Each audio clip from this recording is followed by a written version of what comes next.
بۆ من سەرکەوتنی یەکێتی لە هەمووی گرنگترە، سەرکەوتنی یەکێتی لە هەر شارێک بێ، سەرکەوتنی ئیرادەی خەڵکی کوردستانە، سەرکەوتنی جوتیارانی کوردستانە، سەرکەوتنی لیستی سەوزی 222 یەکێتی نیشتیمانی کوردستاندا.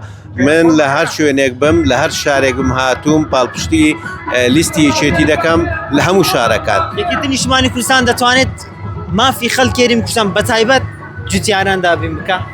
بە دڵنیاییەوە یەکێتی نیشتیمانی کوردستان ڕابردووەکەشی شایەدی ئەوەی بۆ داکە لە هەموو هێزە سیاسەکانی تر زیاتر بەرگری لە مافی جوتیاران کردووە و هەوڵی گەڕانەوەی مافەکانی بۆ داوەن. ئێستش لە ڕێگای و نوێنەرانێک کە هەوڵ دەدات دەستنیشانیان بکە، دڵنیام بەرگریەکی سەرسەخت دەبێت بۆ تەواوکردنی ئەو ئەرکانەی کە لەسەر شانی ئەو برادرانە ماوە کە تا ئێستا جێبەجێ نەکراوە. بۆیە زۆر گرنگە هەمومان دەنگ بە لیستی 222 یەکێتی نیشتیمانی کوردستان بدەین لە هەموو شارەکان، بە تایبەتی لە هەولێر کە پایتەختی هەرێمی کوردستانە.